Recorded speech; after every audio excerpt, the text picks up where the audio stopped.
Hello, everyone, and welcome back to another episode here on Swish City. I'm your host, Bruce Veliz, and in today's episode, we have another one of our off-season breakdown and season previews as we dive into every single team ahead of the 2025-2026 NBA season. And in today's episode, we're going to be discussing the New York Knicks, as they are one of the teams in the Eastern Conference that didn't really make many changes to their roster being salary strapped, but did make a big change in their head coaching department, firing Tom Thibodeau and hiring Mike Brown to hopefully change the outcome of last season's Eastern Conference Finals appearance and to make that into an NBA Finals appearance and or NBA championship. So without further ado, let's dive in and let's break down the New York Knicks here in today's episode. Let me know your thoughts down below in the comment section and let's get into it.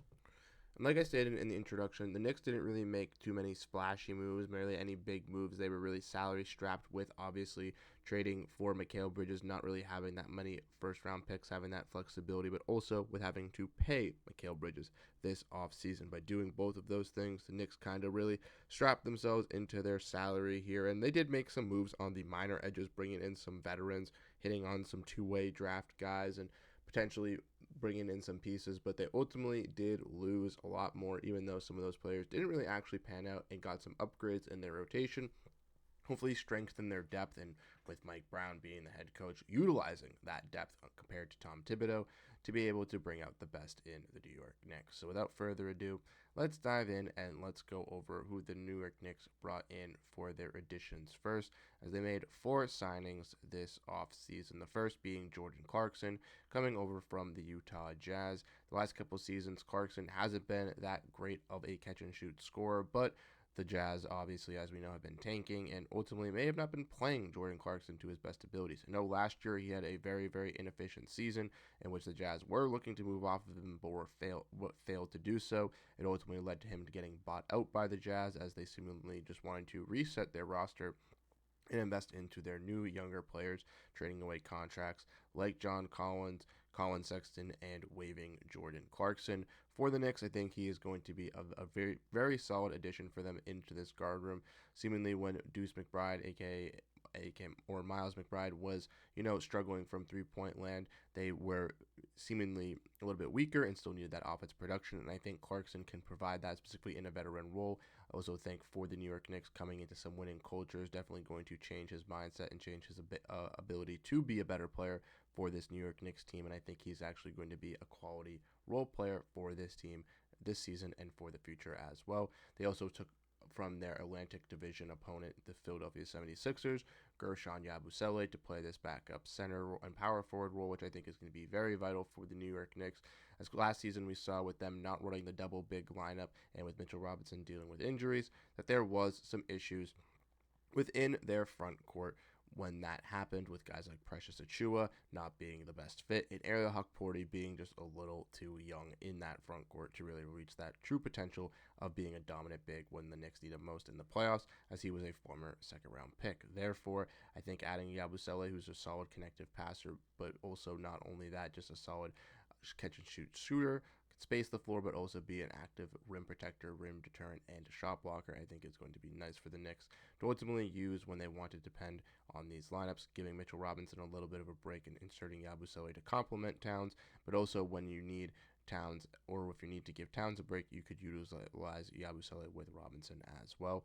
And then lastly, their two-way contracts that they went out and signed 2 guys, Tosan Evabumawan, I'm sorry if I mispronounced that, and Trey Jemison. Tosan coming from the Brooklyn Nets, a young player that had some intrigue that the Knicks picked up, and Trey Jemison, someone who has bounced around the league from the last couple of stops, ultimately finishing last year with the Pelicans and the Lakers at some points.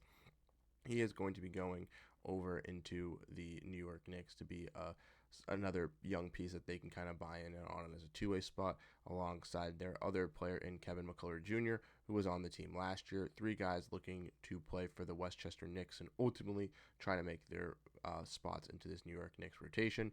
They also drafted Mohamed Dawara with their 51st overall pick. This was a draft day trade, with the Clippers.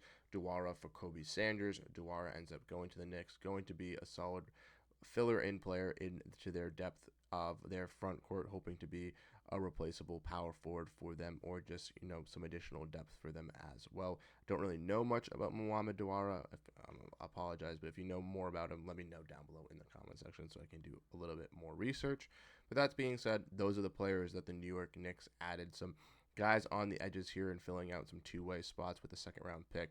Now let's go over who left the New York Knicks here. And two players ultimately ended up leaving in free agency. I have the asterisk next to them because of the fact that they are not on these teams. They're on their G League teams. But Marjon Beauchamp and Anton Watson, both players that were on this New York Knicks roster at some point, regardless if it was a two-way contract or getting a spot guaranteed towards the end of the season, both end up going to these two respective teams for their G League representatives. Beauchamp, a former first-round pick, Watson, a former second-round pick from last year, still have some potential upside for those G League teams to blossom late and maybe find a home somewhere else as a rotational piece, but it does look like they are pretty seemingly into that G League situation, as they have both struggled to adapt to the availability to play in the NBA. And then lastly, 4 unsigned free agents here for the New York Knicks. Precious Achiuwa, one that I mentioned for the Knicks that didn't really fit in for them, went to the Miami Heat to compete for their last roster spot. Unfortunately, did not make it, getting waived and is still now a free agent. Similar to these two other guys in Cameron Payne and DeLon Wright, they both tried to get a job with the Indiana Pacers.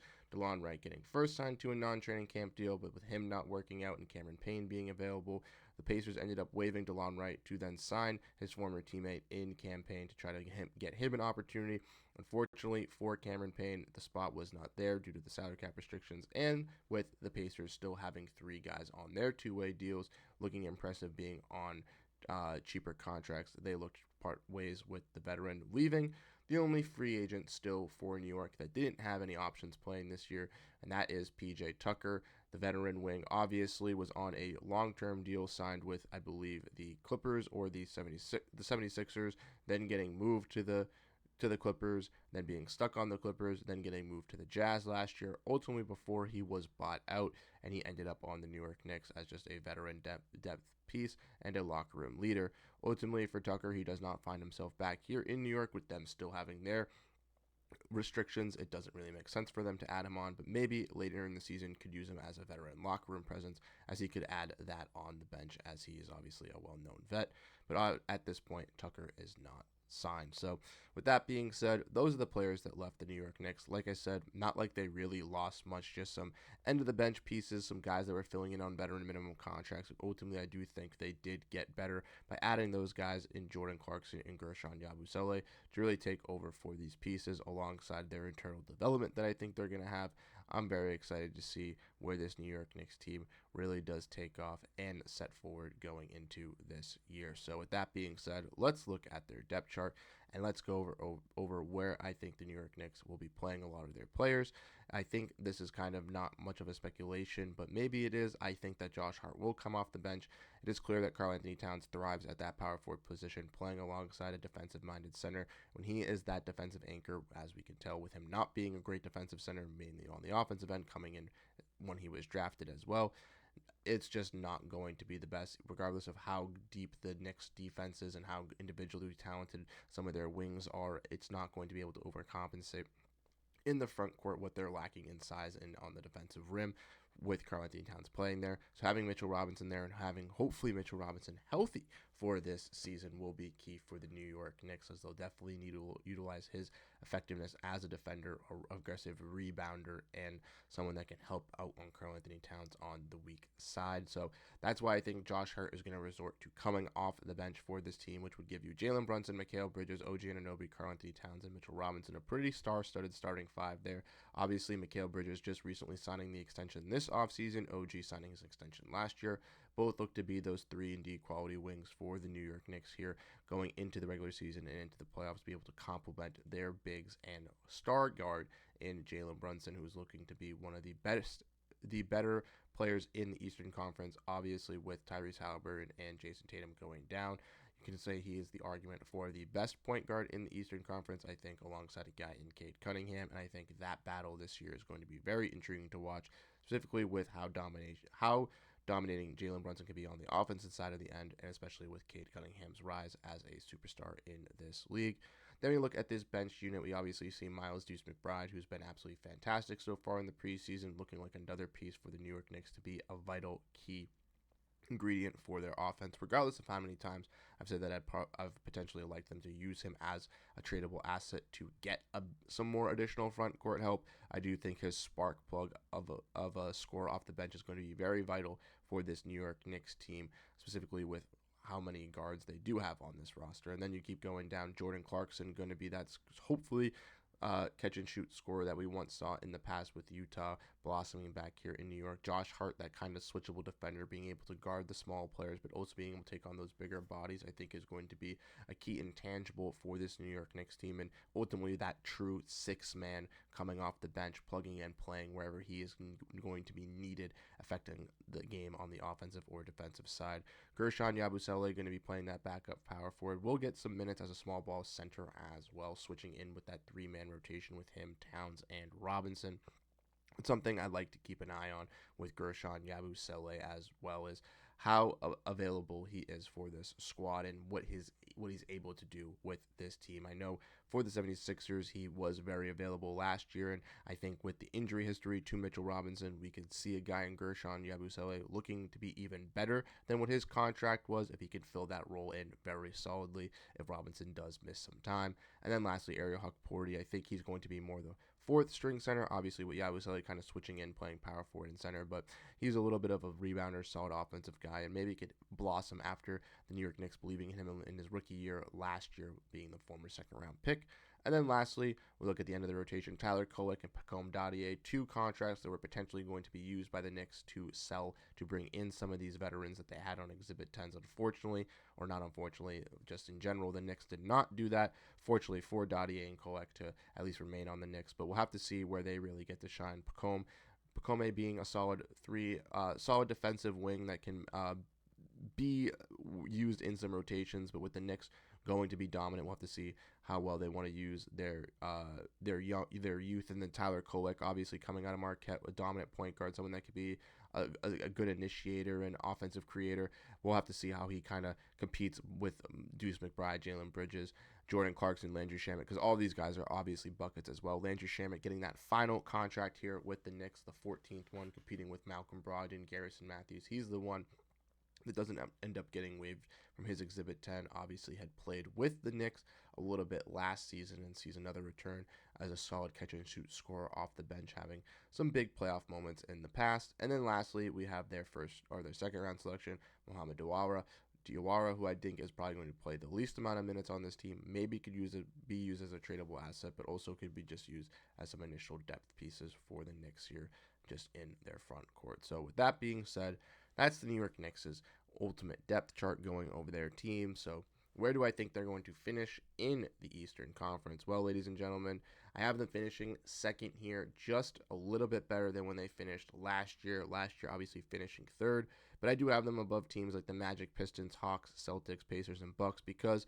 they obviously were in the Eastern Conference Finals before, but not just because of that, but they have the talent to get there top to down from this roster. This starting five is one of the better in the league, and I think they can really complement each other very well. Like I mentioned, that front court not new pairing, but hopefully starting pairing of Towns and Robinson, I think is going to work a lot better with Towns in that power forward, being able to excel like he similarly did in Minnesota, still with the dominance of those defensive wings and catch and shoot scorers, and Bridges and Anunoby on the wings with Brunson still commanding that offense, running the pick and roll with Karl-Anthony Towns, I think is going to be very dominant. But then you also have some better depth here. Josh Hart, Jordan Clarkson, hopefully, and a rise with Miles McBride here coming off the bench, Gershon Yabusele adding into this rotation. I think there is clearly 9 guys that can play for this team, and throughout the regular season, throughout the playoffs, that's what you are going to want. And if you can already identify those 9 guys before the season starts, I think you are in a clear space, good space here heading into the Eastern Conference. I think you could argue that they could be the best team in the East, and I know that some people might obviously argue that in the comment section,